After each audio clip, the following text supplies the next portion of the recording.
Hello, day, padulong ko karon sa Liceo, pasulod. Para na ako i-inquire, pila na ako ka years diri, wala na ka, after my graduation. This is my alma mater, Liceo de Cagayan University. Una ang library. Sa una mo na ang Old Commerce Building. Then, karon akong tuyo is diri dapat sa right side nila para mag-inquire sa tourism office nila. O makita diri sa sulod sa campus mo ni ang chapel.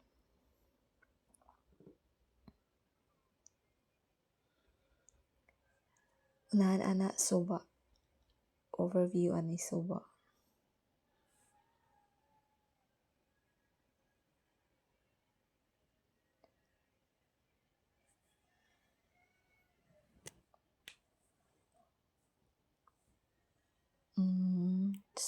Charad ng chapel. Then karon mo kani nga building mo ni sa SBM, School of Business Management. Dati ang tawag ani Commerce Building. Ang dagan kay mga estudyante nga linya. Gym. Practice sila para silang graduation. Ako karon sa 5th floor diri sa tourism office. Muna overview mo makita. Muna ang tourism office. Overview. Then, kana makita to ang gym sa Liceo. Then, naog na ko. Patulog ko karon sa suba. Napoy mga benches diri. So, very relaxing, refreshing kung gusto ka mag-relax. Karon kay mingaw. Muna ang building sa commerce ni dati, sa left side ni. Then, padulong ako karon sa canteen. Overview ani suba.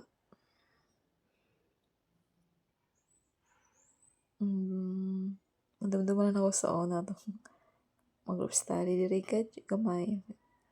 Study or palagsar ko. Once a day ko nag-snack diri kay mahal. Di kaya sa budget sa unang panahon. Building classroom. Walay tao kay mana ang klase sa uban estudyante except sa mga graduating nga practice.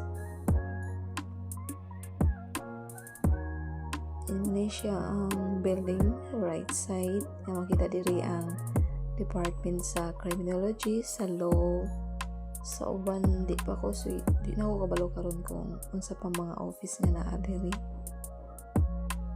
Asa ako lang nakita entrance sa diri sa left side sa building ang College of Law Criminology karon pagawas na kani siya mo na yang ginaingon ako nga criminology office din sa law din mo nang Rodessa Hall kilid mo ni siya ang mga motor lane pagawas na rin ko.